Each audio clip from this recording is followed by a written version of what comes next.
In the distant lands of Eastern Asia, where mist clung to the mountains and the winds whispered secrets of the old world, there was a small, secluded temple named Lianhua Temple. Hidden deep within the heart of the forest, it was a place where few dared to venture, and even fewer were allowed to stay. It was a sacred ground, where the ancient teachings of the monks were said to intertwine with the mysterious forces of the spiritual realm.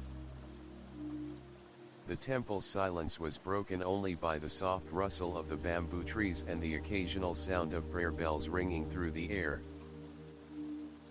But despite its peace, there was an unspoken tension among the monks, for they knew something was coming, a force they could not predict, nor control.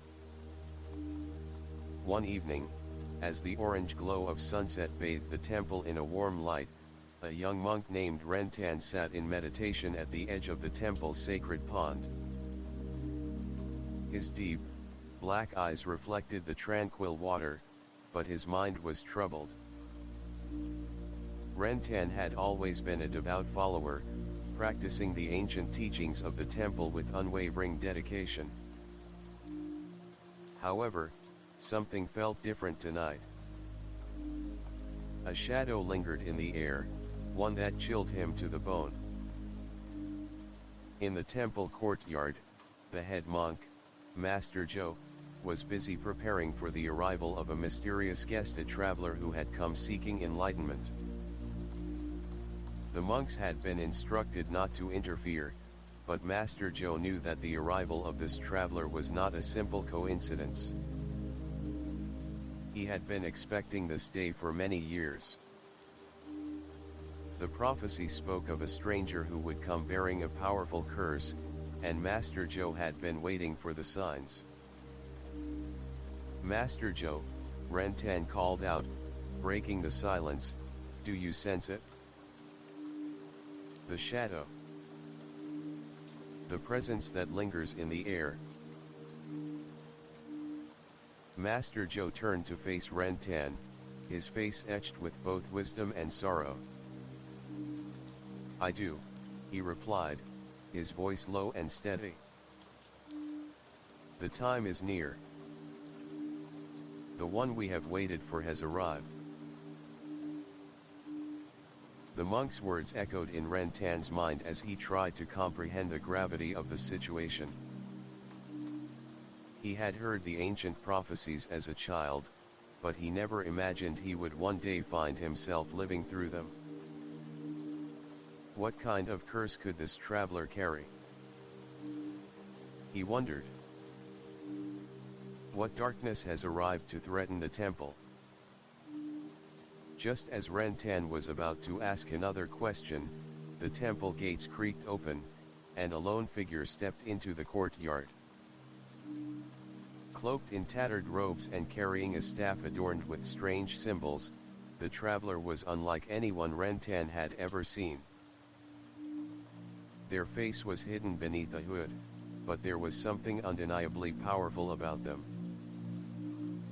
Their presence seemed to warp the very air around them, bending reality in ways that sent a chill through Rentan's bones. "Ah, you have come," Master Joe said, bowing slightly. "The time has come to reveal your true purpose." The traveler did not speak immediately. Instead, they slowly lowered their hood, revealing a face both haunting and beautiful. Their eyes were a piercing shade of amber, glinting with an otherworldly light. Rentan's heart raced. This person was not a mere traveler, they were something far more dangerous. "I have come to fulfill my destiny," the traveler finally spoke, their voice echoing with ancient power. "But first, I must warn you. There are forces at play here that none of you can comprehend. The balance of the world is at stake, and I am the key to it all." Rentan's mind spun. The traveler's words were cryptic. but there was no mistaking the urgency in their tone. He had heard of such things, ancient prophecies and forces beyond human understanding, but he never imagined they would cross his path. He glanced at Master Joe, searching for answers. Master Joe's face grew pale. "The curse," he muttered. "It's begun." The traveler turned to Rentan, their ember eyes locking onto his.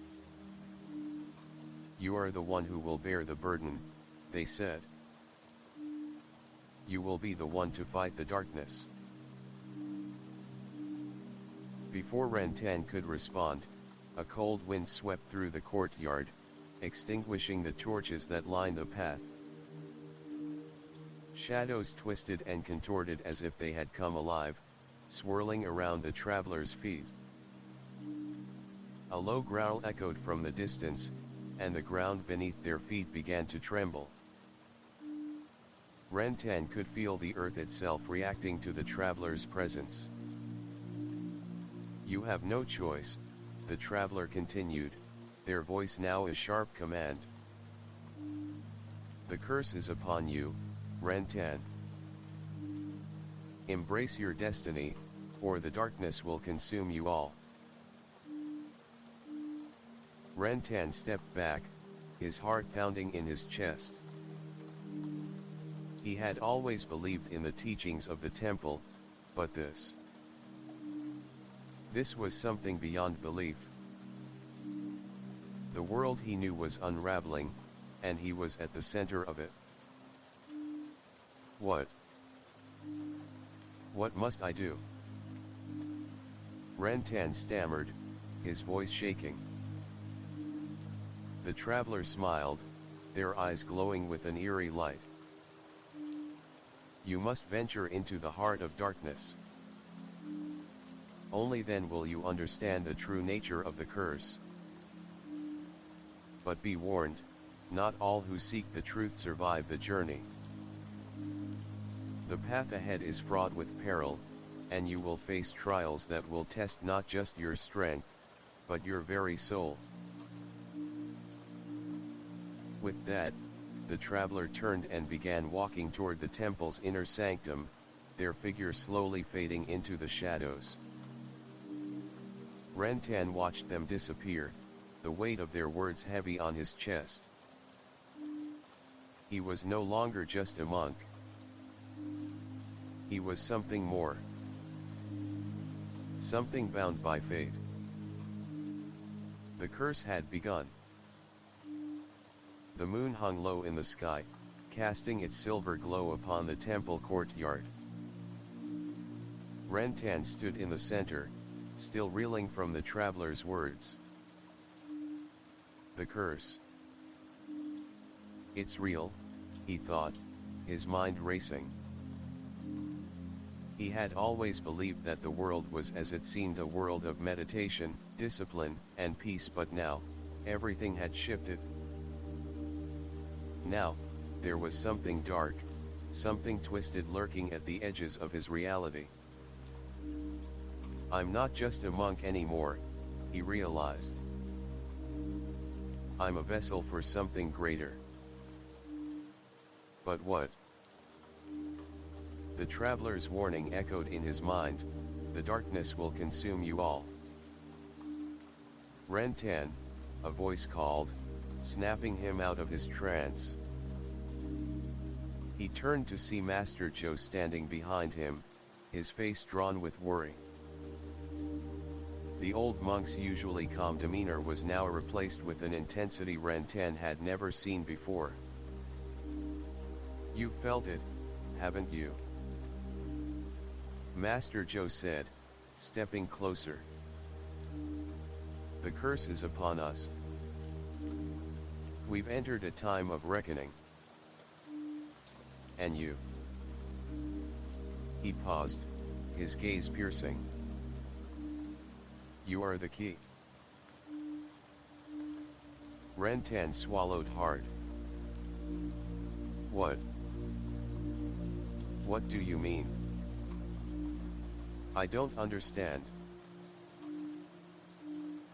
Master Joe's eyes softened. You are destined to face the darkness. You must learn the truth about this curse, and the only way to do that is to venture into the heart of the cursed land. Only then can you uncover the secrets we have long hidden from the world. Rentan felt a chill creep down his spine. The cursed land. He had heard whispers about it as a child, old tales told by the elders about a place where the fabric of reality itself was twisted and broken. But those were just stories. He never thought they were true.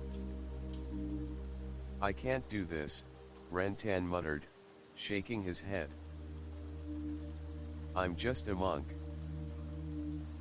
I've only ever known the teachings of the temple. How can I possibly face something like this? Master Joe placed a hand on Rentan's shoulder. You are more than a monk, Rentan. You have been chosen. And in this dark time, you will either rise to the challenge, or we will all fall. As Rentan absorbed the gravity of the situation, he felt something stir within him. There was a deep, ancient power within him, one he had never fully understood. Perhaps now, he would have no choice but to awaken it. The ground beneath their feet began to rumble, and a low, guttural growl echoed through the temple walls. Rentan looked up, his heart racing. From the shadows of the forest surrounding the temple, dark figures emerged, shapeless forms that slithered through the air like smoke. They're here, Master Joe whispered, his voice grim. The creatures of the curse. They have come for you. Rentan's breath caught in his throat as he watched the figures draw closer, their twisted forms moving with unnatural speed. They were not human, nor were they beasts. They were something else entirely, something born from the darkness itself. With a wave of his hand, Master Joe conjured a shield of light that pulsed around them, pushing the creatures back. We must go, he said urgently. The curse is trying to break through. The temple is no longer safe. Rentan nodded, though fear gnawed at his insides. What kind of power is this? He thought. I've never felt anything like it before. They hurried inside the temple, closing the heavy doors behind them. Master Joe led Rentan through the temple's inner sanctum, down long corridors lined with ancient statues and relics. The air grew colder with each step, and Rentan couldn't shake the feeling that something was watching them. Finally, they reached a chamber at the very heart of the temple. In the center stood a large stone altar, covered in intricate carvings that Rentan had never seen before. Master Joe gestured for Rentan to approach. This, Master Joe said, is the heart of the curse. It is here that the prophecy will unfold. You must face the darkness head on, and only then will you understand your role in this battle. Rentan stepped forward, his legs trembling. The moment he placed his hand on the altar, a wave of energy surged through him.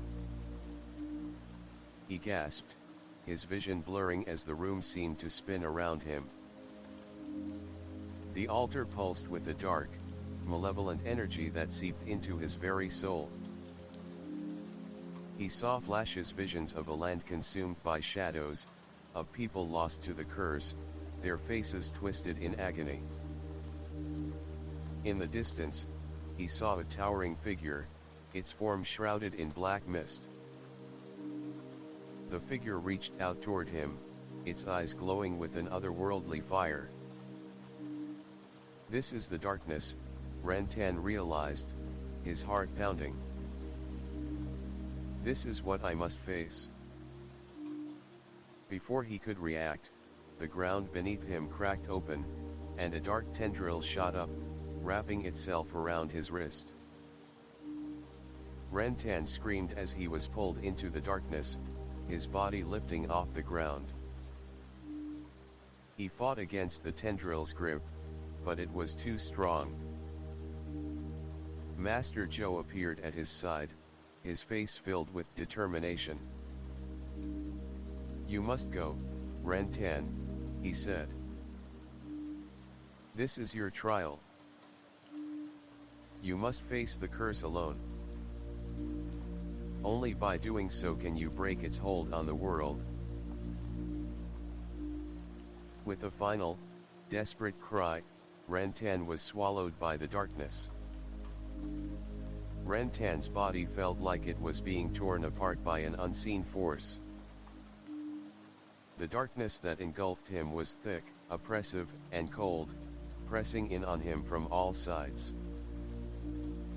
He could feel the tendrils of shadow wrapping around his limbs, binding him in place as if the darkness itself sought to devour him whole. His heart raced. Where am I? His thoughts were foggy, disjointed. He tried to scream, but the words caught in his throat, suffocated by the thick, stifling air. The world around him seemed to twist and contort, warping in impossible ways. Shapes, shadows, and flickers of light danced at the edge of his vision, but every time he tried to focus, they vanished like smoke. This is the heart of the curse, he thought, feeling the weight of Master Joe's words settle heavily on his chest. He was alone now. No more temple, no more safe walls to hide behind. The curse had taken him into its domain, and it was here that he would face his trial. The darkness around him seemed to pulse, like the heartbeat of an ancient beast, and suddenly, Rantan felt himself falling. He reached out in desperation, but there was nothing to grab onto, no solid ground beneath his feet. His stomach lurched as he plummeted, faster and faster, until thud. Rantan hit the ground with a bone-jarring force, his breath escaping in a loud gasp. His body ached, but the pain kept him grounded, reminding him that he was still alive. Slowly, he pushed himself up, blinking against the blinding light that seemed to pour from an unknown source above. The world around him was unlike anything he had ever seen. The air was thick, heavy, almost tangible. The sky above him was a swirling mass of black and purple clouds, torn apart by streaks of violent red lightning. The ground beneath him was cracked and barren, like the remnants of a world long forgotten. Shadows danced across the jagged rocks and twisted trees that littered the landscape, casting long, distorted shapes in every direction.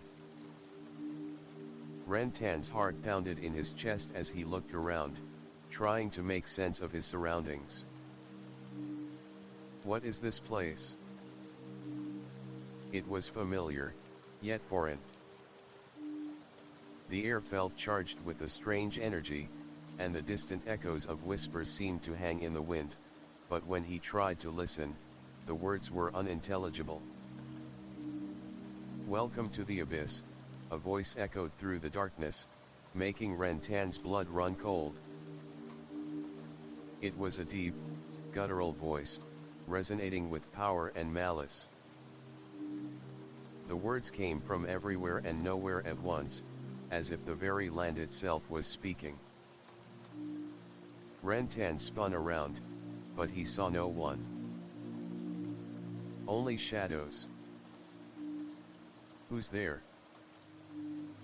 he called, his voice shaking with a mix of fear and defiance. The voice laughed low and menacing, the sound crawling under Rentan's skin. "You are not meant to be here, monk. But you've already crossed the threshold. You cannot go back."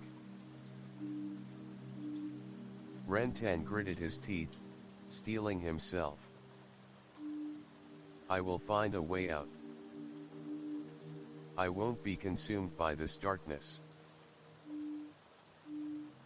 "Oh, but you already are," the voice hissed. "You're more than just a monk now.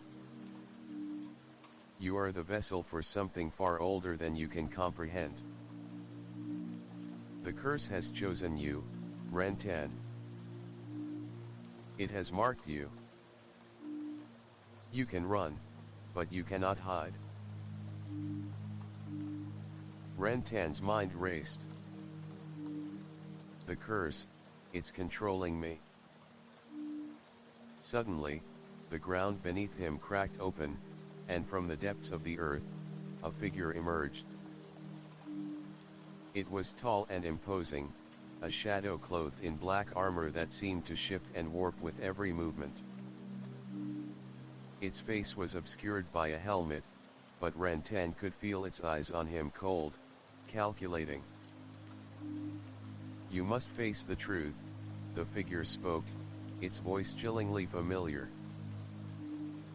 "The curse has always been with you, Rentan. It has shaped you. It has made you who you are. But now, it's time to confront your greatest fear, the darkness within." Rentan stumbled back, his heart pounding. This is real. This is no longer just a test. It's my fate. The figure's words echoed in his mind, a constant reminder of his inner turmoil. With a roar, the figure lunged at Rentan, its shadowy sword aimed directly at his heart. Rentan barely had time to react, throwing up his arms in defense as the blade came crashing down. The impact sent a shockwave of pain through his body, but he gritted his teeth and pushed forward, summoning the energy he had long buried deep within. The sword's dark magic crackled against his skin, but Rentan's body began to glow with a faint light, pushing the darkness back. He could feel his spirit awakening, responding to the curse that had bound him. He wasn't just fighting to survive anymore, he was fighting for control over himself, control over the curse. "No!" Rentan shouted, his voice filled with determination. "I am not your vessel. I won't be your pawn." The figure recoiled as Rentan's energy surged outward, pushing back the shadows that had taken hold of him. The darkness hissed, as if wounded, and the figure staggered back. "You cannot escape this, Rentan," the figure growled, its voice filled with rage. "You are part of the curse now. And you will never be free." Rentan stood tall, his body glowing brighter with each passing moment. The air around him crackled with power. "I am not the curse," he thought, his voice steady and firm in his mind. "I am Rentan. And I will not let it control me." With a final, powerful burst of energy, Rentan thrust his hands forward, releasing a wave of light so intense that the darkness around him shattered. The figure screamed in agony as its form began to disintegrate, vanishing into nothingness. For a moment, everything was still. The land, once consumed by shadows, began to heal. The sky, once torn apart by lightning, now glowed with a soft, golden light. Rantan stood alone in the center of the now peaceful landscape, breathing heavily as he tried to steady his racing heart. He had won the battle, but he knew this was only the beginning. The curse was not defeated, not yet. But he had taken the first step toward breaking free from its hold. And the path ahead would only grow darker. Rantan stood at the center of the newly healed land, his heart still racing from the battle with the shadowy figure. The darkness had retreated, but he knew it was only a temporary victory. The curse, the very thing that had drawn him into this nightmarish world, was far from defeated. It lingered in the air like a poisonous mist, waiting for the right moment to strike again. He took a deep breath, trying to steady his mind. I can't let my guard down, he thought. I've only just begun to understand what this curse really is. As the golden light from above bathed the land, Rantan felt an uneasy stillness settle around him. The trees, once twisted and dead, were now slowly growing back, their leaves glowing with an otherworldly light. The earth beneath his feet was no longer cracked and broken, but whole again. Yet, something was still missing, something essential. The traveler's words echoed in his mind, "You are the vessel. The darkness will follow you wherever you go. There is no escaping it." Rantan, a voice called, and Rantan turned to see Master Joe stepping out of the shadows. The old monk's face was solemn, his eyes filled with a mix of concern and understanding. "I see that you have faced the first trial. But there is much more to come. The curse is not just a force you fight with strength alone. It is a force that exists within all of us, within every soul." Rantan frowned, his confusion deepening. "Within every soul," he thought. What does he mean? Master Joe continued, his voice heavy with wisdom. The darkness you faced is only a reflection of the darkness that exists within yourself. It is a manifestation of your deepest fears, your regrets, and your hidden desires. You must learn to control it, or it will consume you from within. Rantan's mind spun. Is that why I felt the power stirring inside me? He wondered. The curse, it's not just an external force. It's a part of me. How do I control it? Rantan asked, his voice filled with urgency. How do I stop it from taking over? Master Joe smiled faintly, though there was sadness in his eyes. The path to control is not an easy one. You must first confront your own inner demons. Only then will you understand the true nature of the curse. Suddenly, the ground beneath Rantan's feet began to tremble again. This time, the tremors were stronger, more violent. The golden light flickered, and the peaceful land around them began to distort, warping back into the twisted, barren landscape it had been before. Shadows swirled in the air, and a cold wind blew through the ruins. Rantan's heart skipped a beat. What's happening? He demanded. Master Joe's face grew dark with concern. It's starting again. The curse is trying to reclaim what it lost.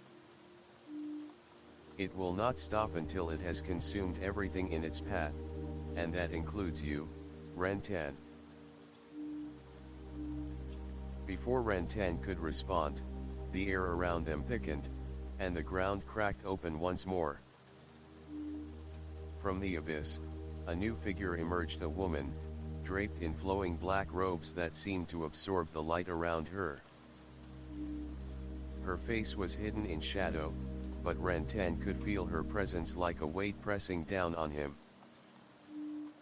"So, the monk arrives," the woman's voice echoed, smooth and cold. "How quaint. But you are too late.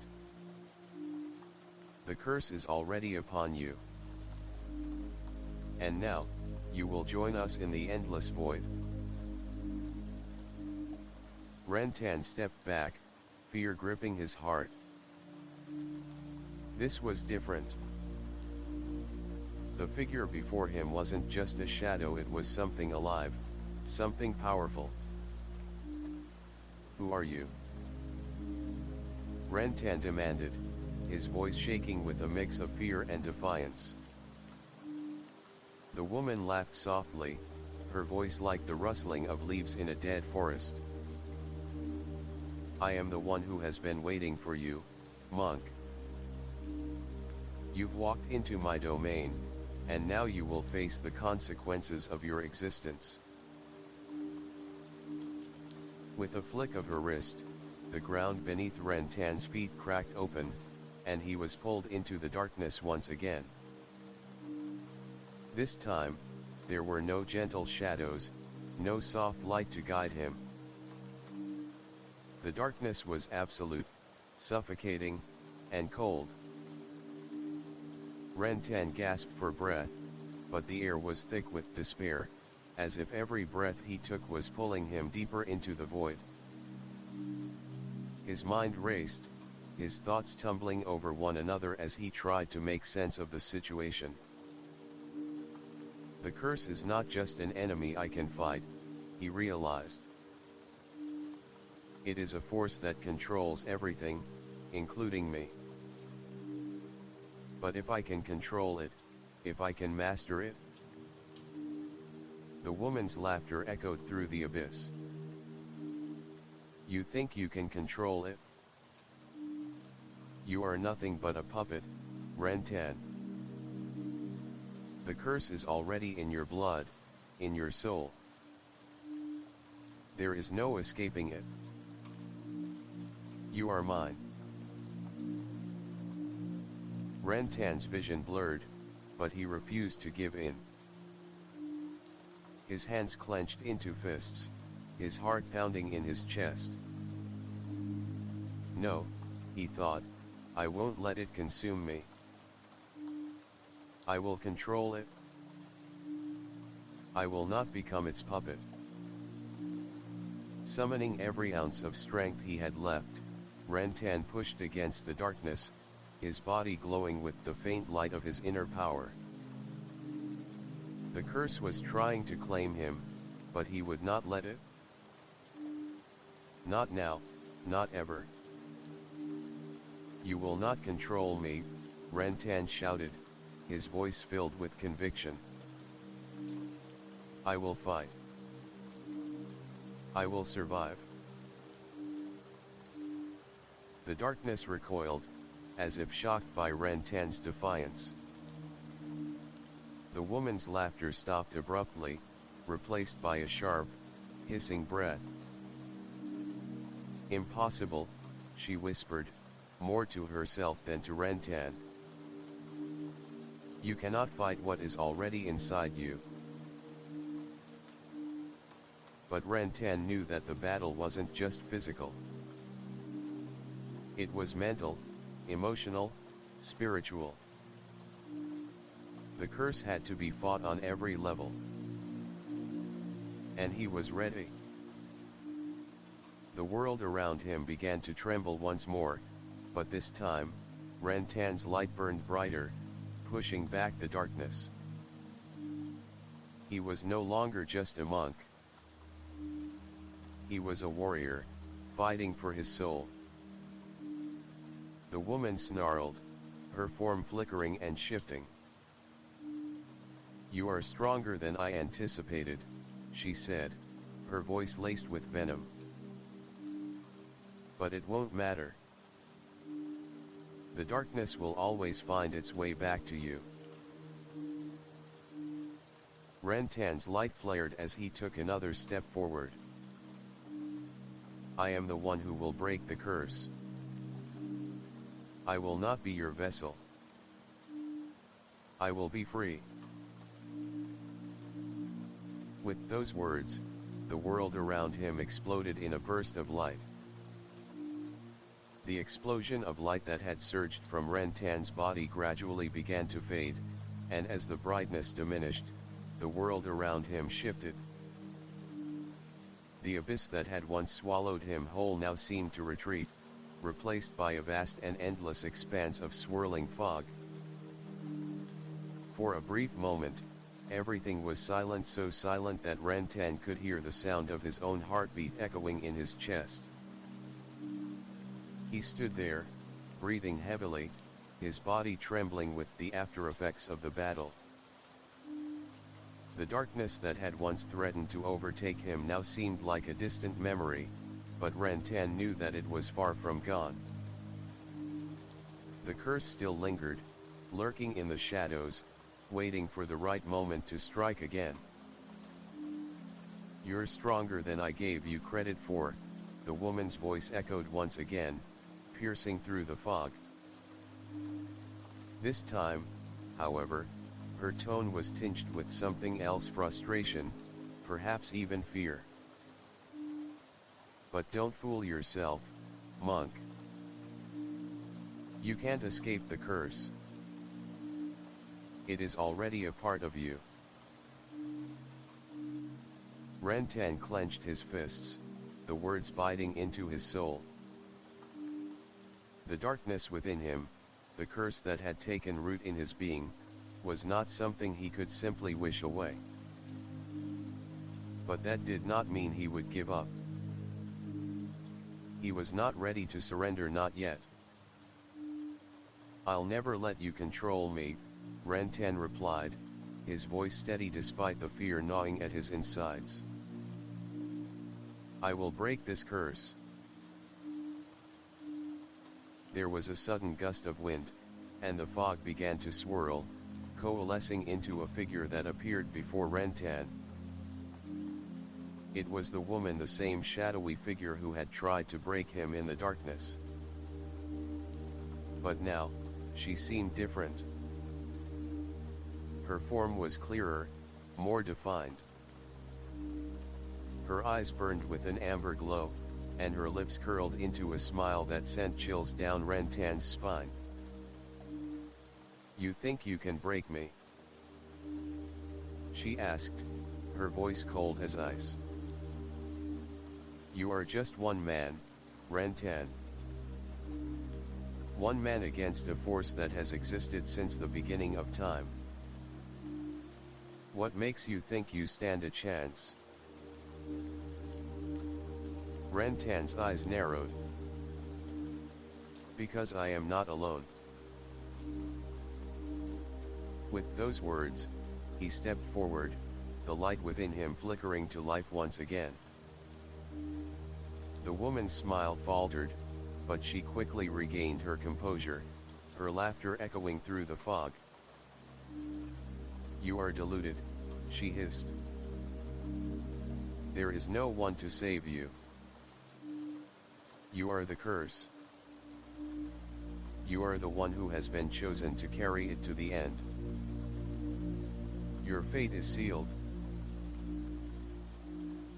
Suddenly, the fog around them began to shift and swirl violently, as if responding to the woman's words. The ground beneath Rantan's feet trembled once more, and in the distance, he could hear the echoes of what sounded like thousands of voices crying out in agony. Rentan's heart raced, but he did not falter.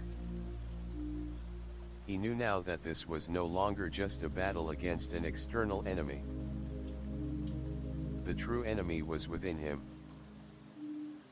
The curse was not some isolated force, it was a manifestation of his own fears, his own doubts, and his own guilt. It was a reflection of his deepest insecurities, and it had grown stronger with each moment he tried to deny it.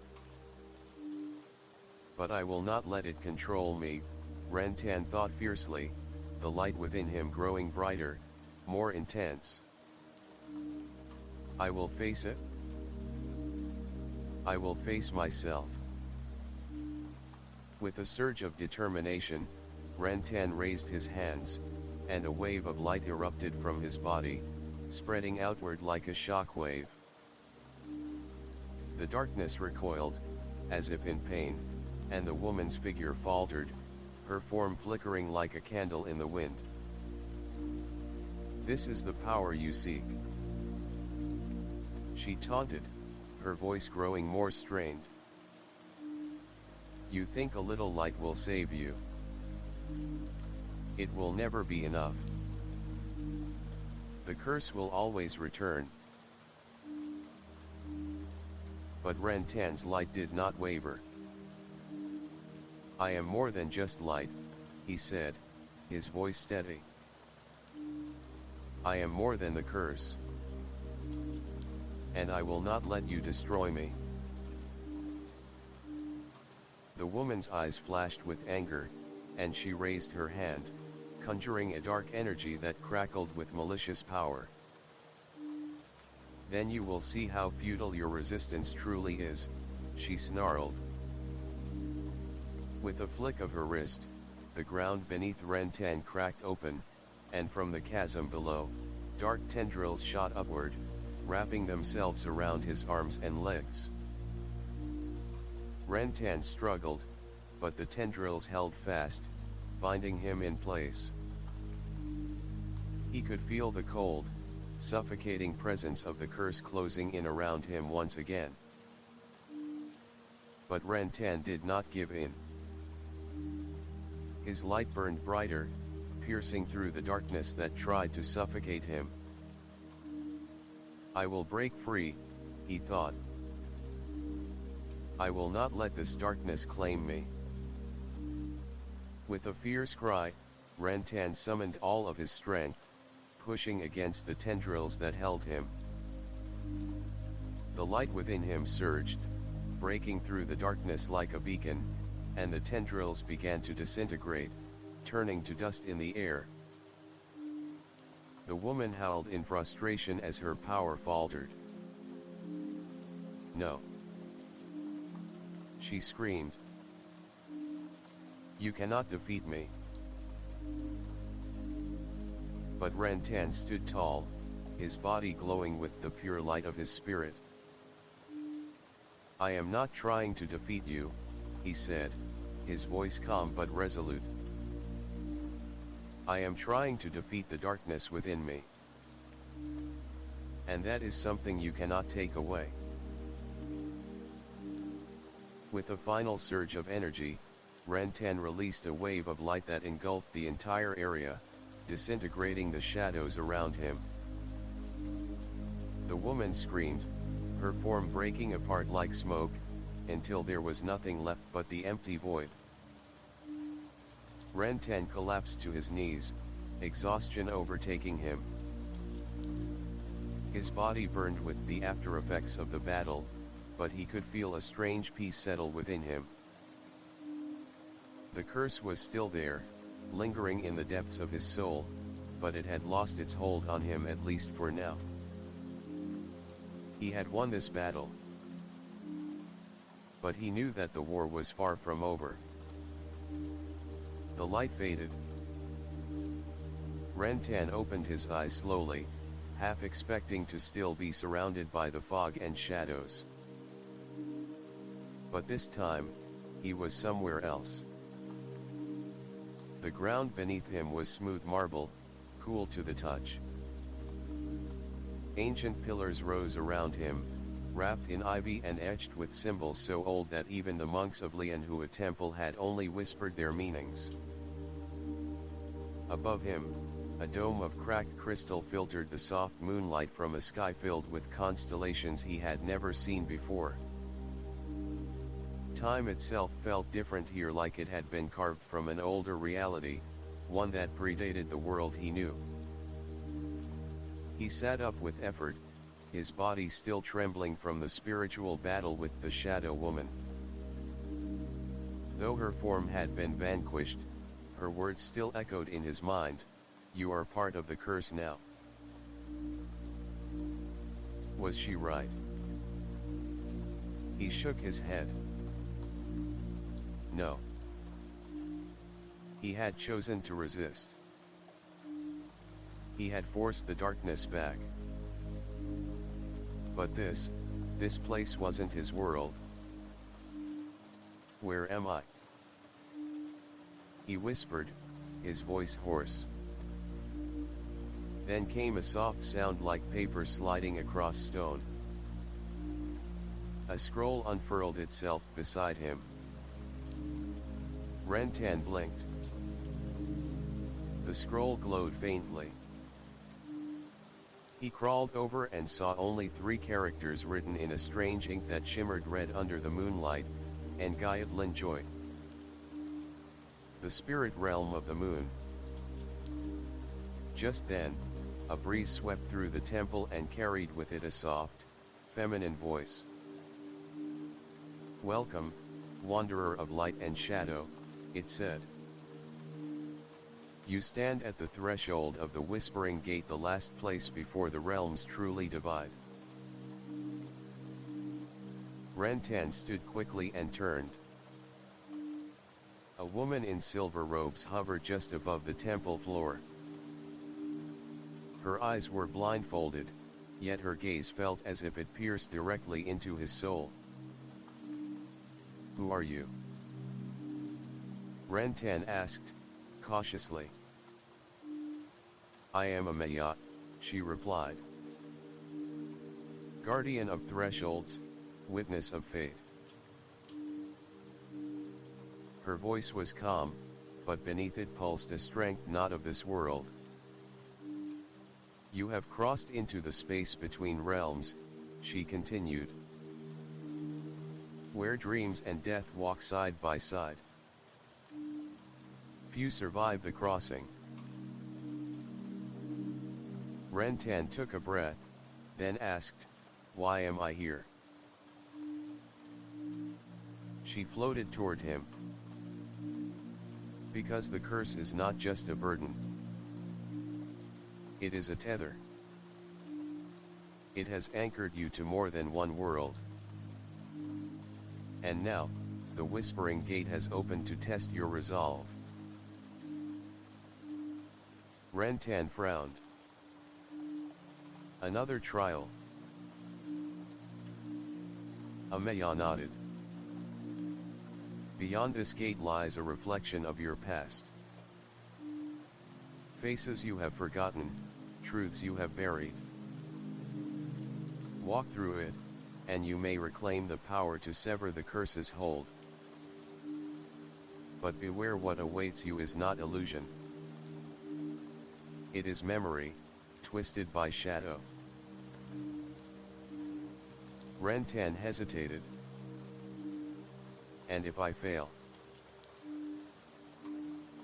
Amaya's expression didn't change. "Then you will remain bound here forever. Half man, half curse. A shell." The answer was clear. He stepped toward the great archway behind Amaya. The Whispering Gate. It was unlike any door he had ever seen. Its surface was obsidian black, rippling as though made of liquid shadow. Faint voices whispered from behind it, calling his name, singing fragments of forgotten lullabies, shouting in languages he could not understand. He placed his hand on it. The whispers stopped. The gate split open. A blinding wind sucked him through. He awoke in a narrow alley. But not just any alley, his childhood alley, in the old quarter of Nam Thuan. Ren Tan's breath caught in his throat. The rusty railings, the broken street lamp that always flickered, the mango tree that bent just slightly toward his old window, it was all here. All exactly as he remembered. This is a memory. He turned and saw himself as a boy, no more than 9, chasing a paper kite with a wide grin. The boy was laughing, pure and carefree. Ren Tan took a step forward, instinctively reaching out. "Stop," a new voice said. Ren Tan turned and saw his mother. Not as he remembered her from her final years, tired, frail, coughing endlessly, but young, vibrant, her smile bright enough to light the entire city. She stood beside a man Ren Tan didn't recognize. A tall man with strong arms, wearing a robe marked with the same symbol Ren Tan had seen on the Shadow Woman's blade. His father. The man who had disappeared before Ren Tan could remember his face. The child Ren Tan turned toward them, holding the kite. "Father, will you help me fix it?" he asked. The man laughed and took the kite. Ren Tan's heart twisted. None of this is real, right? Suddenly, the sky above the alley turned black. Lightning split the air. The paper kite burned in the man's hands. The child screamed. The man's face twisted, no longer gentle, but cruel, hollow-eyed. The mother collapsed in a scream as shadow tendrils erupted from the ground, wrapping around her limbs and yanking her into the darkness.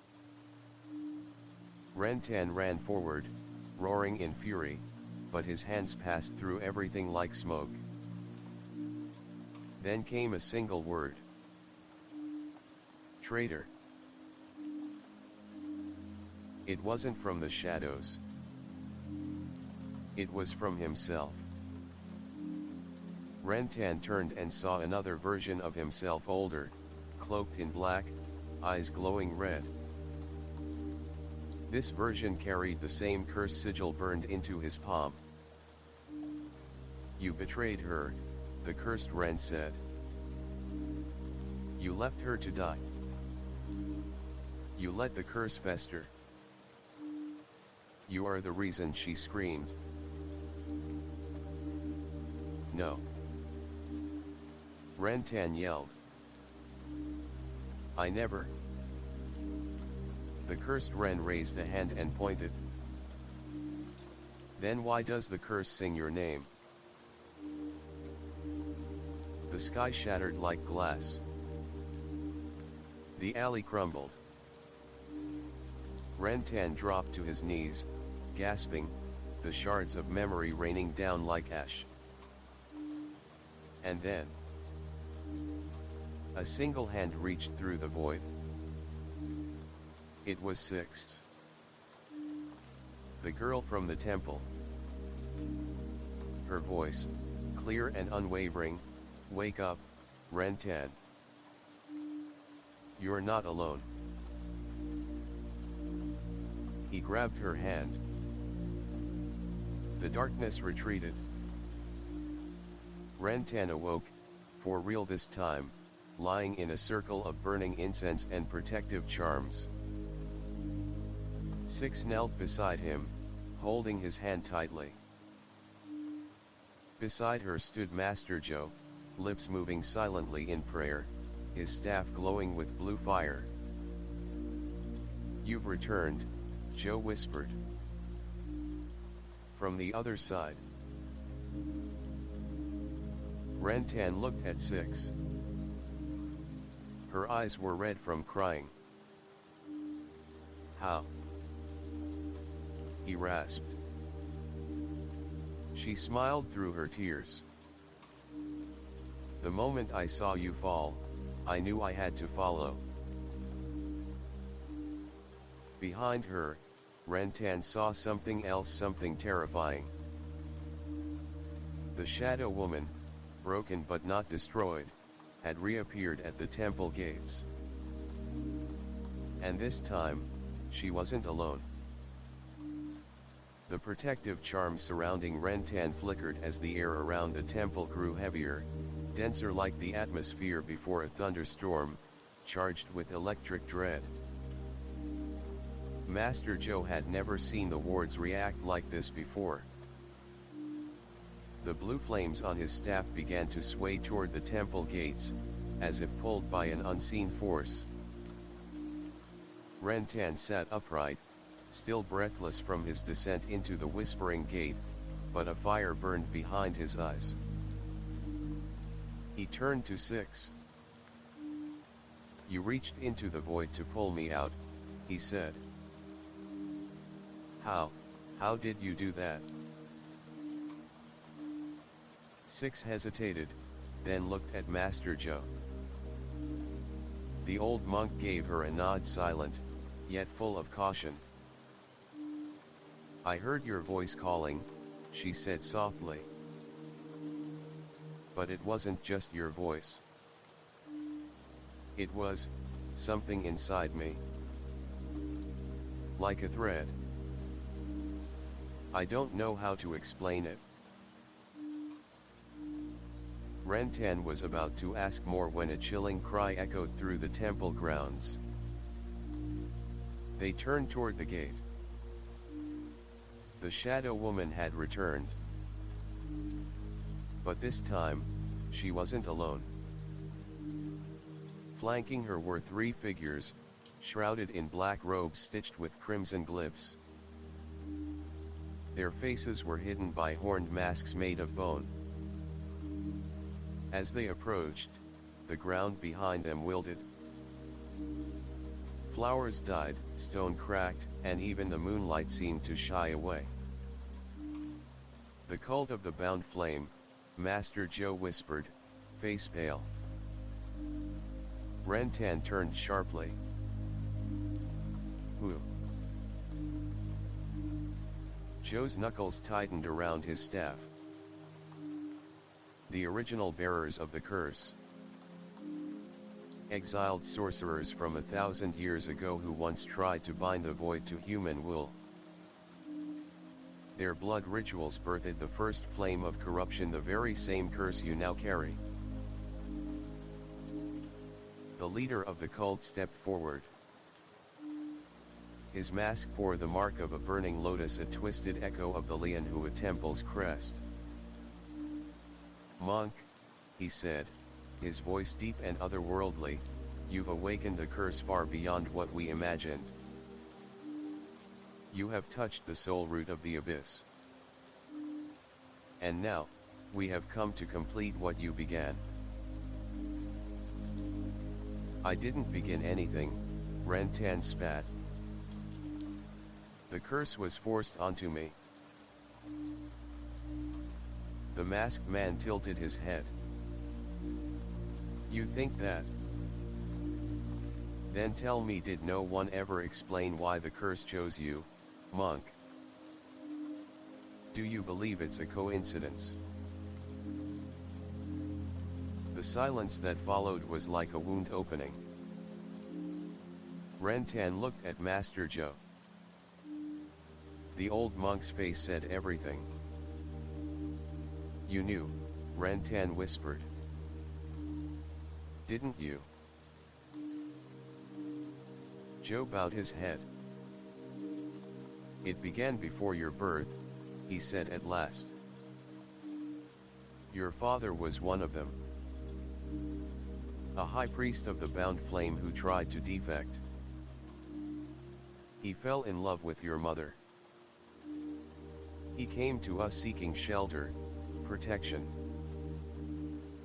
but the curse clung to his soul like rot. When he died, it passed to you. Rentan staggered back. No. That's not possible. Six reached for his arm, but he pulled away. The cult leader laughed. You were born of fire and betrayal. A vessel raised in ignorance, groomed to awaken the gate. Your entire life has been a ritual, monk. The words hit harder than any blade. Behind them, the sky began to ripple like water touched by poison. A red star blinked into view, growing brighter with every heartbeat. The cult had begun their invocation, a forbidden ceremony that would rend the veil between realms and fully unleash the curse upon the world. Master Joe turned to Rentan. We cannot let them finish. If that star completes its rise, the curse will gain form and walk this world. I can't fight them, Rentan said, his voice cracking. Not like this. Not when it's inside me. Six stepped forward. Yes, you can, she said, eyes glowing faintly. Because you're not alone. And then she raised her hand and the curse mark glowed on her palm too. Rentan froze. You carry it? Six nodded. Half. A mirror. I was born on the same day as you. My mother visited this temple the night of your birth seeking protection from visions. She miscarried once, then had me. The monk said my soul was light-bound, but I always heard the voice, always dreamed of the burning gate. Master Joe stepped between them. The curse was split. Half sealed in Six, half in Rentan. A desperate act by your parents to spare you both. But now the fragments are trying to reunite. The cult leader lifted both arms. The sky tore open with a howl. The red star burned with blood. The ritual had begun. Protect the altar. Joe shouted. Six and Rentan stood shoulder to shoulder as the cultists advanced. From the temple's hidden chambers, the elder monks emerged, wielding talismans, sacred bells, and ancestral weapons. The air exploded into chaos, light and shadow clashing in a storm of ancient power. One cultist lunged at Rentan, his blade a serrated shard of void metal. But Ren met him with a flare of his inner light, driving the enemy backward with a blinding pulse. Another attacked Six. She dodged, swift and graceful, her palm striking the air, and a sigil erupted, sending her attacker crashing into the temple wall. The masked leader, however, strode calmly through the battle. Every step he took turned stone to ash. He raised his hands and from the ground rose the bound, shadow creatures forged from cursed memory. They hissed as they swarmed the monks, ripping through wards and tearing cloth from bone. Rentan felt it building inside him, that same storm of fire and darkness. But this time, he didn't push it down. He reached inward. To the pain. To the grief. To the love he lost, the temple he knew, the woman beside him who had always been part of him without either of them ever understanding why. The curse surged. But instead of fighting it, Rantan fused with it. His aura exploded.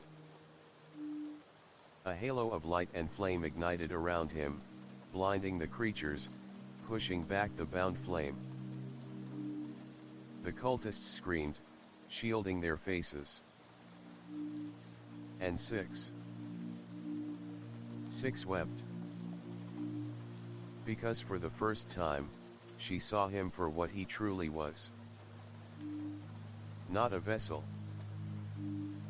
Not a victim. But a balance. A warrior born of darkness and light. The masked leader bared his teeth. "So be it," he growled. He threw off his robe, revealing a body covered in seared runes. "Let the curse complete itself. If you won't carry it, then I'll take it." He lunged at Rantan. They clashed curse against curse, soul against soul. The temple shook. The earth split. And in the final moment of the clash, Rantan's voice rose like thunder. "I am not your vessel." The explosion of power shattered the cult circle. The red star dimmed. The bound screamed and vanished. The masked leader was thrown across the courtyard, his mask cracked, blood pouring from his mouth. Then silence. Ash rained like snow. But it wasn't over. From the rubble, the cult leader laughed a wet, broken sound. "You stopped the awakening, this time," he rasped. "But the gate still exists. And you, monk, are its key." Then he slumped. Dead. Rantan fell to his knees. Six caught him before he collapsed completely.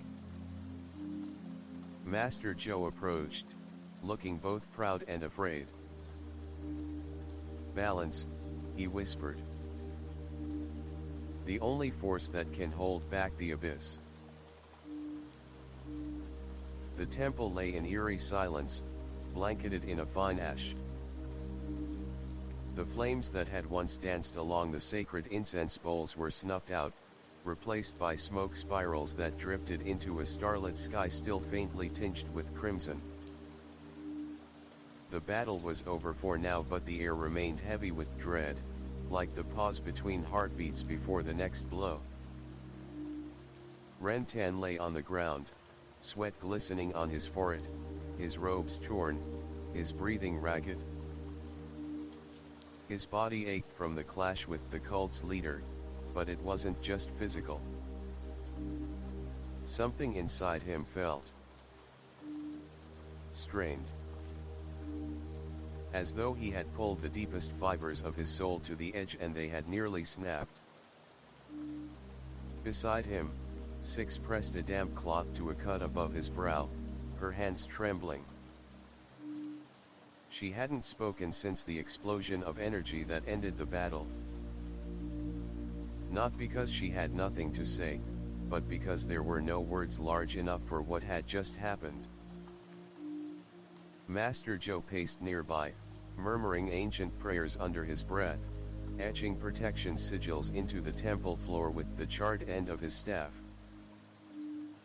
The monks that had survived the attack sat in circles, eyes closed, channeling their energy to repair the shattered barrier wards that surrounded the temple. But nothing would be the same. And they all knew it. "Master," Rantan finally rasped, breaking the silence. "The gate, where is it?" Joe paused mid-etch. His shoulders dropped. You felt it too? Ren nodded slowly. I saw it in the cultist's mind. A door. Not like the Whispering Gate. This one was ancient, alive, and screaming. Joe approached slowly and crouched beside him. That gate, he said grimly, is called Liat Mon, the Blood Gate. It was sealed before the founding of the Lianhua Temple. It predates empires. It predates religion. And its opening, Six added softly. Joe looked at her and gave a solemn nod. It lies beneath the ruins of Lac Qui Sun, deep in the southern jungles. A fortress lost to time and myth. The cult never intended to complete their awakening here. This was only the summoning point to draw your soul's power out, to prepare you. Prepare me? Ren asked. Joe hesitated. The curse doesn't just feed on fear. It chooses a host strong enough to walk through the blood gate, and return. But what comes back, may not be human. Six looked between the two of them, then said, You're saying they want him to cross through willingly? Joe nodded. And in doing so, unlock the other side. Ren clenched his fists. Then I'll go. Joe's eyes widened. What? I'll go, Ren repeated, sitting up straighter. If they want me to open that gate, I'll get there before them. I'll step through first. And I'll seal it from the other side.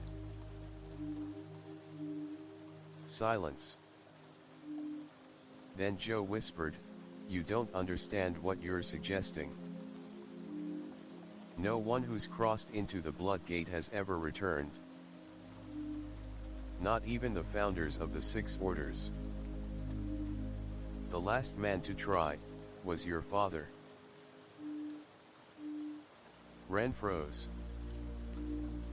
Joe's voice lowered to a trembling whisper. And he never came back.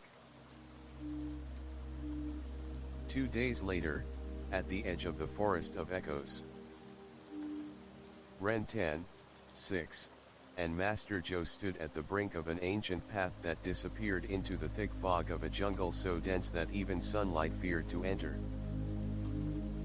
The air buzzed with unseen insects, and the trees twisted into unnatural shapes, their trunks marked with blood-red handprints, warnings left behind by those who had tried to pass through.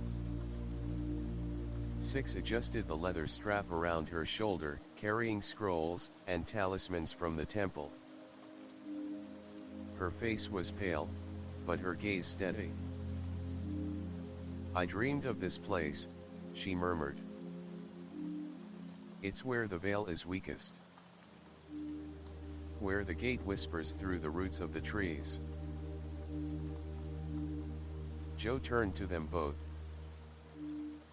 If you're going in, then you must understand. The blood gate will not simply wait to be found. It hunts. It will twist the path, summon illusions from your past, offer you comfort, and then take your soul when you let your guard down.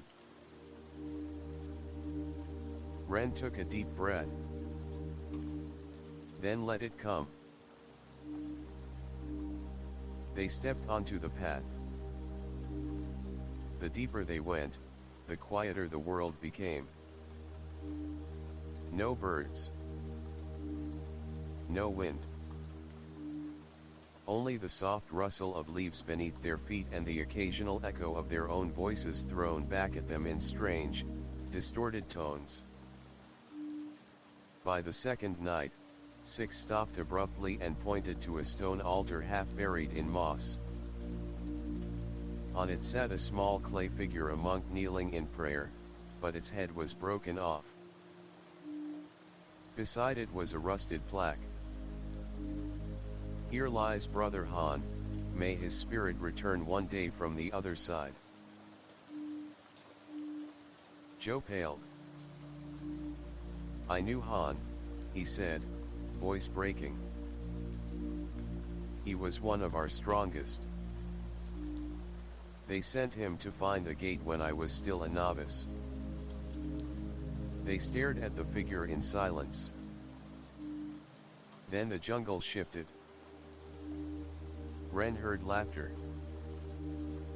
Childlike. Familiar. He turned and saw his younger self running barefoot across the jungle floor. "Come find me," the boy shouted. "We have to get to the gate before the monsters do." Six grabbed his wrist. "It's not real." The boy stopped, looked over his shoulder, and smiled. "I'm not a lot. I'm what you left behind." Then he turned to Ash. The wind picked up, and the trees began to sing.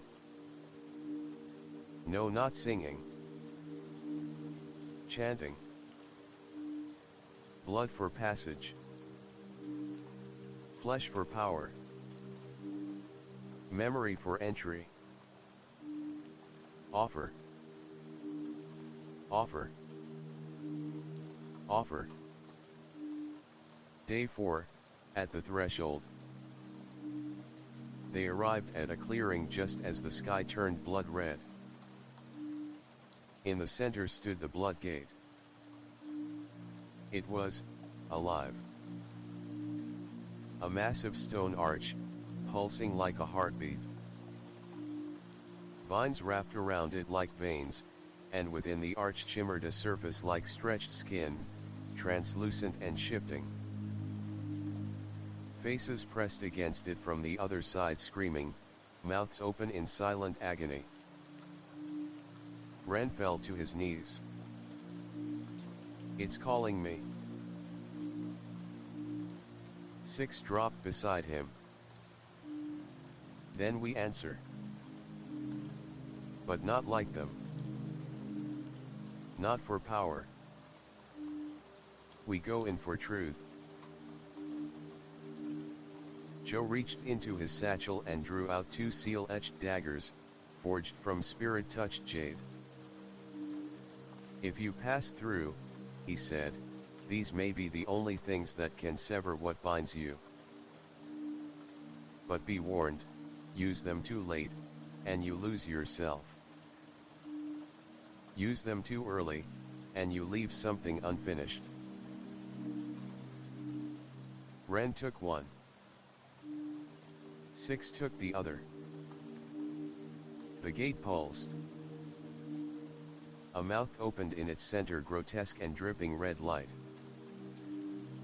"Enter," it moaned. "Enter, bearer of the curse. Bring the other half. Become whole. Become power." Ren looked at Six. And stepped through. The world screamed. Not metaphorically, literally. Ren was flung into a dimension that wasn't sky or ground, but chaos. Time unraveled around him. His thoughts fractured. His body dissolved into dust and light and blood and reformed over and over again. And then darkness. Stillness. He stood on a bridge of bone, stretched across an ocean of black flame. At the center of the ocean floated an island made of faces twisting, sobbing, burning. And on that island, a throne, and a figure sitting upon it. His father. But his father's eyes were gone, and in their place the sigil of the curse burned endlessly. "Welcome, my son," the figure said. Rantan stood frozen. Before him, on the throne of faces, sat a man cloaked in black silk robes threaded with veins of crimson. His face was hauntingly familiar, older, gaunter, but unmistakably his father. Yet where eyes should have been, there now blazed the twin sigils of the curse-burning symbols that pulsed with hatred, pain, and power. "My son," the figure said, rising slowly, his voice low and smooth, "you've finally come home." Ren's breath caught in his throat. "Home," he echoed. "This place is a graveyard of screams." "Exactly," his father replied. "And from graves, we are reborn." Lightning split the sky above them, not blue, but a sickly green that tore reality into slivers. Beneath the bone bridge on which Ren stood, the black ocean bubbled, filled with echoes laughing, crying, screaming. Every step forward felt like walking through the memories of the dead. Ren clenched his fists.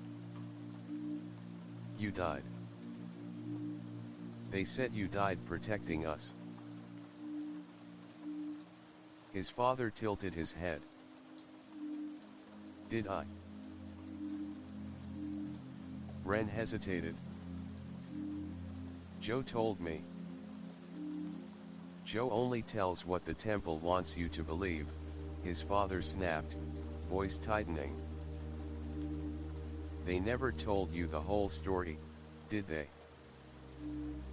About why the curse exists?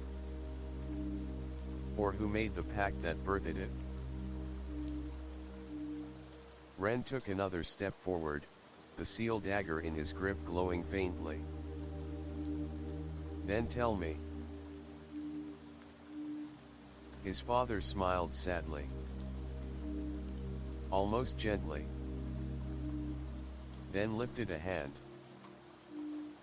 The world shifted. Suddenly, Ren stood in a vision of the past. The air smelled of burning incense and wet earth. A massive stone altar stood at the heart of a jungle clearing, encircled by torches and cloaked figures. In the center knelt a young man, Ren's father, his hands bound, head bowed. Surrounding him were the founders of the Bound Flame cult, and behind them, Master Joe, younger, but unmistakable. Ren's eyes widened. "This was the day," the voice of his father echoed. "The day I broke my oath." In the vision, Joe stepped forward, holding a scroll. "You were warned," he said to the young man. "To defy the pact is to forsake balance." "I didn't defy balance," the young man spat. "I defied sacrifice." "You demanded a child's soul." "My son. I would not give him." Joe's face grew cold. "Then your blood will pay the price." The cult began chanting. The altar ignited. but before the flames consumed him, the young man whispered a spell of binding rite that split the curse, anchoring half within his unborn child, and half within the girl his wife had blessed with her dying breath. 6. The vision shattered. Ren dropped to his knees, shaking. You gave it to us," he whispered. His father stepped closer. "To spare you. To prevent the cult from using your soul as the final key to open the blood gate. But I failed." The temple twisted the tale. "Buried the truth. And when I was cast into this place, I became something else." Ren stood slowly, eyes blazing. "You chose to curse me." "No," his father said. "I chose to save you. But now that you are here, you must finish what I could not." The throne rumbled behind him. The island of faces began to weep. "Sit upon the throne," his father said. "Reclaim your birthright. Bind the curse fully to yourself. And with that power, we can destroy the cult once and for all." Ren stared at the throne. It pulsed with energy power beyond imagining. But Six's voice rang in his mind, "We go in for truth. Not power." Ren looked his father in the eye. "No." His father's smile vanished. "You would throw away the one chance to end this." Ren raised the seal dagger. "The throne isn't the end. It's the trap. That's why you never came back." His father's face twisted. "You ungrateful wretch, do you think they'll ever accept you? You're a cursed soul, born of betrayal and shadow." Ren's voice hardened. "Then I'll fight like one. But I won't become one." He lunged. The duel that followed shook the island. His father fought like a god, fists wreathed in shadow flame, voice summoning ghosts from every soul the curse had devoured. He moved with inhuman speed, bending the very world around them, casting illusions, warping space. Ren countered with every lesson Joe had taught him, every seal and chant burned into his bones. The dagger in his hand became a flame of its own, cutting through shadow, lighting the ground he walked. And then, a voice called out across the void. "Ren." 6. She had found the path. She was at the edge of the throne's island, holding her own dagger high. Behind her, the jungle burned red. The cult had followed them through. The final battle had begun. Ren's father howled. "You would rather die than take your place." Ren stabbed his blade into the ground, and light erupted from it, a binding seal that trapped his father in chains of pure light. "I'm not here to take a throne," he said. "I'm here to end a legacy."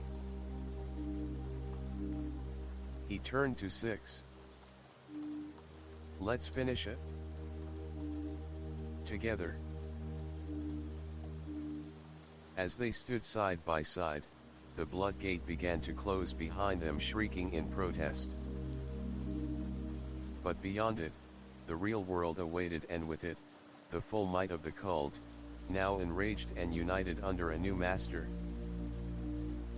Sixth twin. The girl who had died in her mother's womb, but whose soul had never truly left. The blood gate roared shut behind Ren and Six, sealing the fractured realm with a final groan of agony. The two collapsed onto the jungle floor, gasping for breath. Their bodies were bruised, minds frayed, and the edges of their souls burned from stepping into the void and surviving it. Above them, the sky was no longer red, but the peace was an illusion. Master Joe stood over them, face etched with worry. "You've done it," he said, voice trembling. "You severed the root." Ren shook his head. "No, it's not over." Six rose to her feet. Her eyes glowed faintly, not with the curse, but with something older, deeper. "She's coming." Joe blinked. "Ooh." Then the wind changed, and the trees wilted. From the shadows of the jungle came a soft singing, a lullaby, carried on cold wind. It was hauntingly familiar, a melody from Six's childhood. Her knees buckled. "No," she whispered. "That can't be." From the mist stepped a woman cloaked in shadow and crimson silk. Her face mirrored Six's, identical in every feature, but her eyes burned with silver flame. Her presence warped the air around her. With every step she took, the ground withered and bloomed in tandem, death and rebirth, pain and power. "I missed you, sister," the woman said. Six trembled. You're dead." The woman smiled. "Not dead. Just left behind." Flashback, years ago. When Six was born, her mother had already been marked by prophecy. She had dreamed of twins, one child of light, one of shadow. But during childbirth, one twin did not breathe. The monks declared her stillborn and took her body to the temple crypts for burial. But something moved. A whisper, deep in the temple's lowest chamber. The child opened her eyes. The curse had chosen. The monks covered it up. Sealed the child in the catacombs, swearing she had passed peacefully, while secretly casting her into a pit beneath the blood gate's foundation, a living offering to contain the curse. But the curse did not feed. It grew. And the girl, forgotten, abandoned, became it. Present, jungle clearing. "I am called Lianxiu now," the shadow twin said. "And I am everything they tried to bury. Every broken truth. Every sacrifice they burned in the name of light." Ren stepped forward. "You lead the cult now." Lianxiu nodded. "They merely followed what already lay in the dark. I didn't command them. I was them." Six gritted her teeth. "You want revenge?" Lianxiu tilted her head. I want balance. True balance. Not the temple's version. They made you light and made me darkness, but we are both halves of the same soul. You and I are the curse. And then she raised her hand. The ground cracked. Figures rose from beneath the soil, the bound flame cultists, reanimated by her wool. They moved like marionettes, eyes blank, mouth sewn shut. Each held a sigil carved into bone, symbols etched in the blood of the forgotten. We end this tonight, Lianxiu said. You either join with me, or die as splinters. The battle begins. Zhou unleashed a cascade of golden sigils, burning through the first wave of revenants. 6 summoned shields of lotus light, her movements sharp and divine. Ren, now wielding both daggers fused into a crescent blade, became a blur of light and flame. But the cultists were endless. For every one that fell, 2 more rose. The jungle itself twisted into a battlefield of curses, trees screaming, sky bleeding, time fracturing. Ren faced Lianxiu directly. You could have been free, he shouted. You could have come back. I was never allowed to leave, she replied. And now, neither are you. Their blades clashed. Light versus shadow. Flesh versus memory. Brother of the void versus sister of the gate. The final choice. As Ren and Lianxiu fought, their powers began to fuse. Every strike melded curse and purity, like mirrors folding into each other. The jungle cracked. The sky opened. Zhou screamed over the noise, "You're becoming the core. Both of you stop." 6 looked up and knew what had to be done. She dove between them, sealing both their wrists with a talisman of reversal, a forbidden spell that split shared destiny.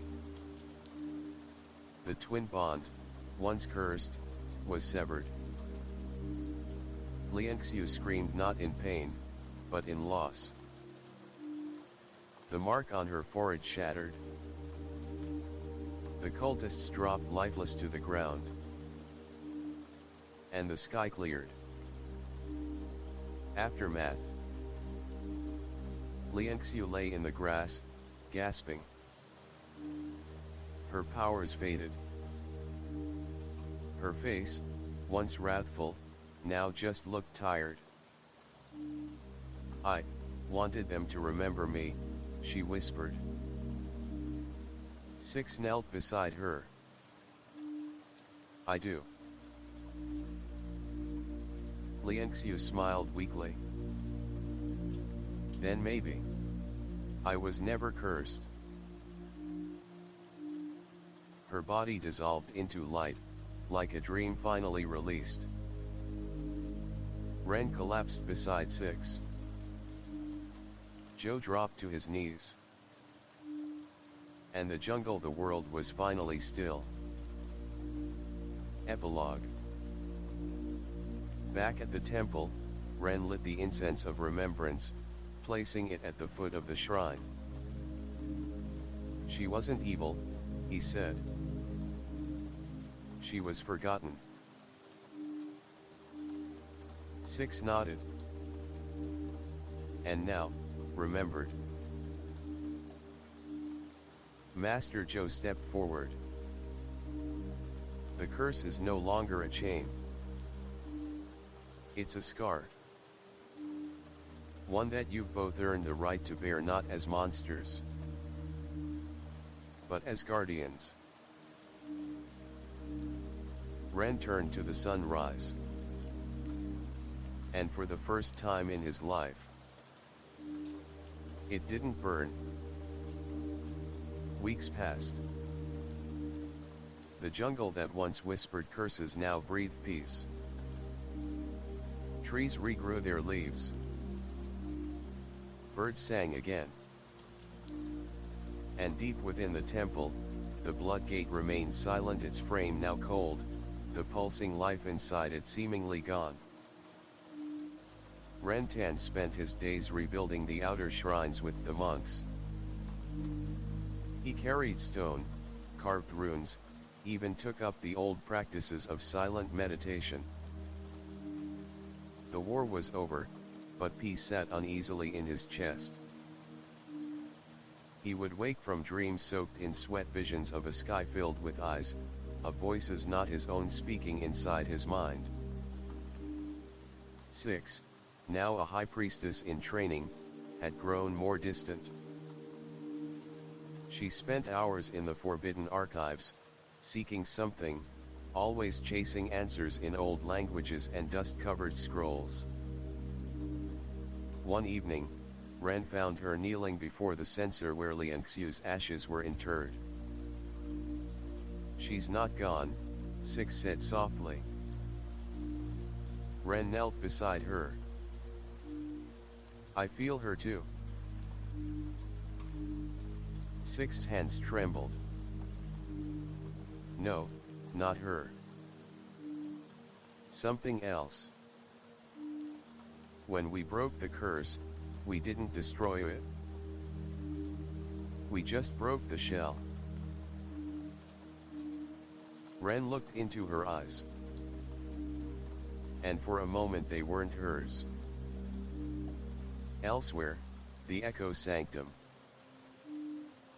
Far from the temple, beneath the ruins of a collapsed mountain shrine, 3 figures in black knelt before an altar of bone and salt. They wore no sigils, bore no cult marks. They were older, wiser, and far, far more dangerous. "The vessel has awakened," the tallest one whispered.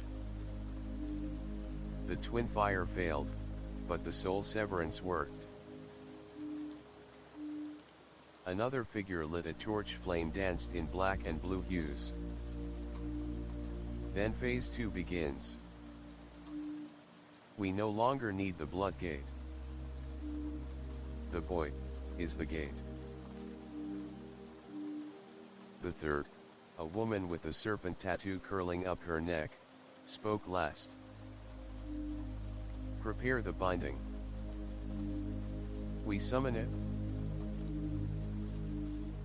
They began to chant. And the air screamed. Back at the temple, the first crack. That night, Ren dreamed again. But it was not memory. It was prophecy. He stood atop a tower of bone, the stars above him not stars but wounds, torn open in the fabric of the universe. From one of those wounds, something massive stared back. Not a creature. Not a god. A will. It did not speak. It did not move. But it remembered. And when Ren woke, the wall beside his bed had cracked from the inside. Master Zhou's revelation. "They're called the Echoed," Zhou whispered the next day, pacing before a table covered in ancient texts. "A faction older than the temple, older than the gate. They believe memory is godhood. That if you remember something deeply enough it becomes real." He turned to Ren and 6. "And they've found a way to plant false memories. Not just illusions but rewritten truth. 6 stiffened. They could make someone believe they're cursed when they're not. Joe nodded. Or worse, make a world believe something never existed. Ren clenched his fists. They want to erase the gate. No, Joe said. They want to replace it with you. The return of Liangxiu, a whisper. That night, as 6 prayed at the sacred pond, a ripple disturbed the surface. A voice whispered in her ear. Not in threat. Not in pain. But in warning. The curse was never the enemy. It was the seal. Break it, and the Memory King returns. 6's eyes widened. Liangxiu. A face shimmered in the water briefly, and then vanished. Ren's breakdown. Days later, Ren began hallucinating. He heard conversations that never happened. He walked into rooms that weren't there. Once, he found himself staring into a mirror that reflected another version of him with black eyes and a crown of bone. He smashed the mirror. But the reflection remained, in the shards. Joe's final warning. I've seen this before, Master Joe whispered. When your father entered the void, he began to fracture. The curse didn't just haunt him, it rewrote him. Ren looked up. Then tell me how to stop it? You can't. Ren's heart stopped. Joe continued, because you already started it when you chose to defy the throne. That choice gave the echoed a door. 6 whispered, so, what now? Joe pulled a scroll from a forbidden drawer, one sealed in bone wax. We find the original memory. The first seal. Buried beneath the mirror temple. The one that holds the truth of the world. Ren asked, and if we don't? Joe's eyes were tired. Then we forget ourselves. Final scene, in the shadow of the mirror temple. They stood before it at last. A temple shaped like a spiral shell, carved into the side of a mountain that reflected no light. The sky above was clear but no sun shone. The land was silent. Even time felt paused. The temple remembers everything, Joe said. Even the things that never happened. Ren looked at 6. She nodded. Let's find the truth. They stepped through the black stone arch. And behind them, the air whispered. Welcome, Gateborn. The mirror temple loomed above them like a monument to forgetting. Its surface was obsidian glass, yet it reflected no light, no clouds, no stars. It was a void carved into architecture. Ren placed his hand on the stone. It was warm. And then it breathed. The door opened without sound. They stepped inside. Inside the temple, where time ends. The air was dense with memory. Every step they took echoed with thousands of voices, each whispering different names, different truths, different regrets. The interior was a spiral descending downward, no floors, no rooms, just an endless curve lined with mirrors that didn't reflect the present but fragments of possible pasts. In one, Ren saw himself as a child not in monk robes, but in cult vestments, standing beside a version of his father who smiled with hollow eyes. In another, Six saw herself as Liangxiu, holding the twin daggers and leading the cult not out of vengeance, but love. "These aren't real," Six whispered. Ren's voice was hoarse. "No. But they could have been."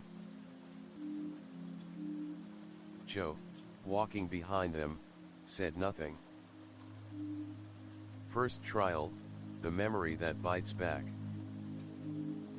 At the temple's heart was a pool of silver liquid. Joe gestured. "Drink. Only then will the temple allow access to the first seal." Ren stepped forward and drank. Immediately, he collapsed. Inside Ren's mind, he woke in a room that wasn't real. A peaceful house in a quiet village. Liangxiu sat at a table. His father laughed while preparing food. Six hummed softly by the window. There were no cults. No temples. No blood. Just peace. A dream of what could have been. Ren stepped back. "This is a lie." Liangxiu turned, smiling gently. "Then why does it feel like home?" His father approached. "Stay. You've suffered enough. Forget everything. Stay with us." Ren backed away. "No. This isn't mine. This is what you want me to believe." The illusion rippled. And broke. Ren wakes. The silver liquid rippled as Ren gasped back to life. Joe nodded. "You passed. You rejected the false timeline." Six hesitated. What would have happened if he stayed? Joe looked grave. Then his real self would have been forgotten. And a memory would have walked out wearing his skin. Ren shivered. "That's what they're doing, aren't they? Replacing us with versions they can control." Joe nodded. "One by one." Second trial, Sixth test. Six stepped forward and drank. She collapsed instantly. Inside her mind, she stood in a grand cathedral. Before her knelt thousands. She was a goddess. A bringer of balance. Liangxiu stood beside her, whole and happy, crowned high oracle. "Rule with me," Liangxiu said. "Forget our pain. Rewrite it. This world could be what we want." Six wept. But then, She remembered the screams, the blood, the price they paid to be free. She shook her head. No. The temple burned. And she awoke. Deeper into the spiral, where truth bleeds. Having passed the trials, they descended to the final chamber. There, floating above a dais of bone, was the first seal, not a scroll, not an artifact, but a person. A child. Hair black as ink. Skin pale as wax. Eyes empty. Joe dropped to his knees. This is the original Gateborn. The child of the first pact. Ren whispered, "He's still alive." The child opened his mouth and the air shook. "You should not have come." The walls cracked. The mirrors shattered. The echoed return. The chamber twisted as the echo derived the three figures in black from the ruins. They moved without sound, their faces hidden by glyph masks. One held a blade that bled backward in time. Another carried a chain made of names. The third simply pointed. "You are trespassing," they spoke in unison. "You are disrupting the restoration." Six shouted, "You're rewriting truth." "No," they answered. "We are restoring it." The lie was your freedom. The truth is submission. The memory king must return. Ren stood before the child. "He's a prisoner." The echoed whispered, "He is God." The final stand, one choice. The temple began to collapse. Joe began chanting the final binding spell, but the echoed struck him down. Ren ran to his side. "No, no, no, no." Joe smiled, blood in his mouth. "You must finish it. Break the first seal. Free the child." Six looked at Ren. And then Ren took a deep breath. "Then we run." With one thrust of the twin daggers, he broke the bone dais. The child fell into his arms and whispered, "Thank you, for remembering me." A pulse of energy shattered the mountain. The echoed screamed. And everything went dark. Epilogue, A New Dawn. Ren woke on a cliff's edge. Beside him, Six cradled the sleeping child. Joe's body was gone, but his staff remained. The mirror temple no longer existed. But in the sky above, the stars had changed. The memory king had not returned. But the memory of his pain now lived, in Ren. And far below, in the deepest pit of the earth, something new stirred. Not a curse. Not a god. But a question. What happens when truth forgets itself? The child they had saved, the original Gateborn, had not spoken since the temple collapsed. 6 carried him like a spirit clinging to the last warmth of a world long gone. Ren walked beside her, wounded, hollow-eyed, but still clutching the dagger forged of the twin souls. They had descended from the mountain into a world no longer familiar.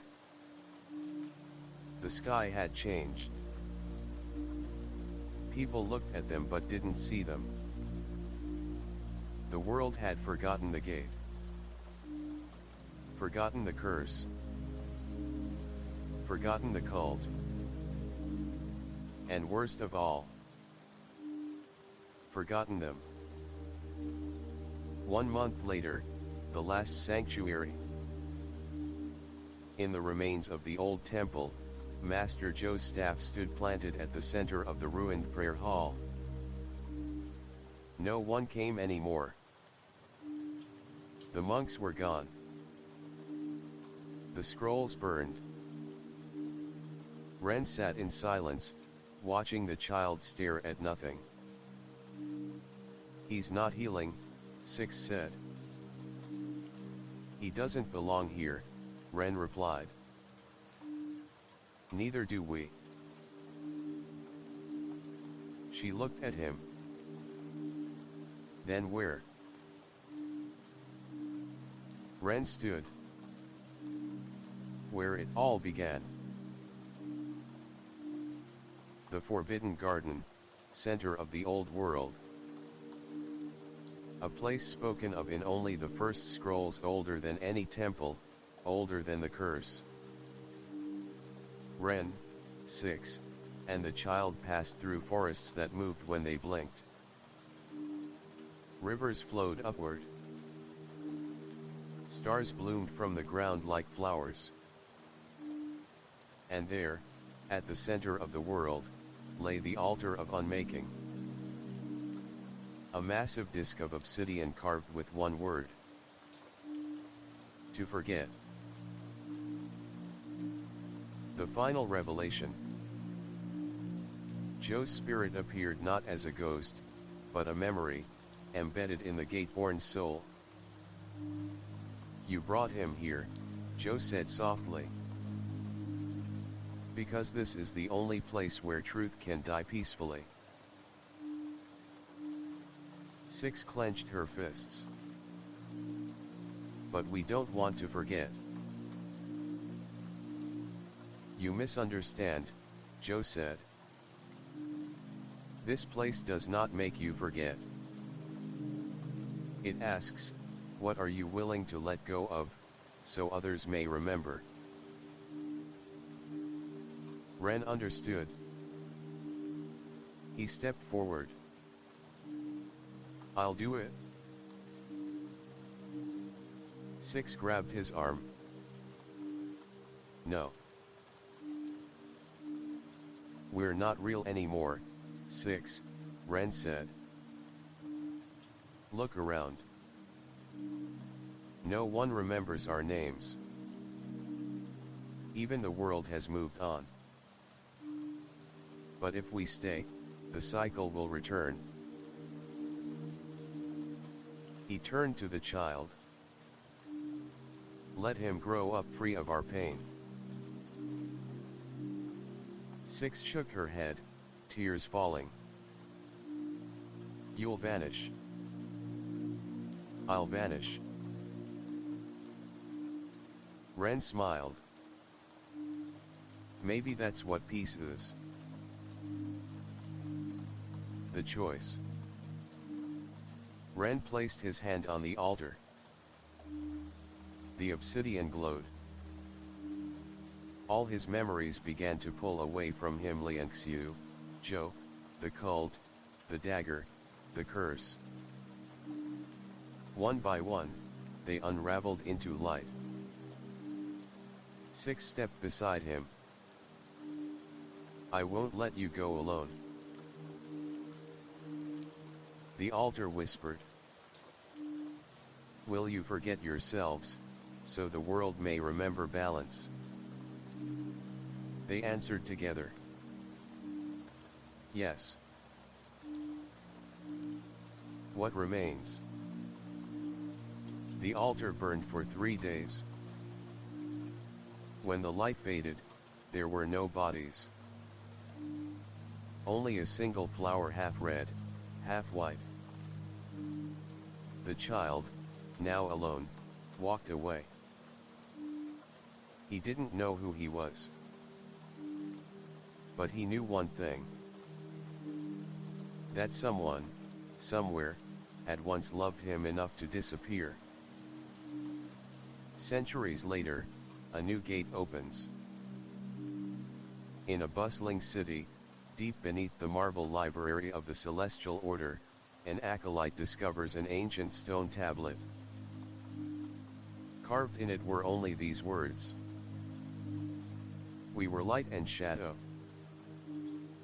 We were curse and cure. We were memory. And now, we are silence." She reads the words aloud. Far above her, a blossom blooms half red, half white. And in the wind, a whisper. "Thank you." Clapperboard title, Tuda. The final memory, when the world forgot their names. Memo description, Emota. In a world rewritten by forgotten truths, Ren and Six make the ultimate sacrifice to protect a child born from the ancient curse. As reality collapses and memory loses shape, they journey into the heart of the forbidden garden where the line between existence and myth dissolves. The curse is broken. The Gateborn is freed. But to save the world, they must vanish from it. Dive into the unforgettable finale of this dark fantasy saga where love, memory, and sacrifice echo through time long after the names are forgotten. Cherry blossom half red, half white. A single flower remains. Milky Way, we were memory. And now, we are silence.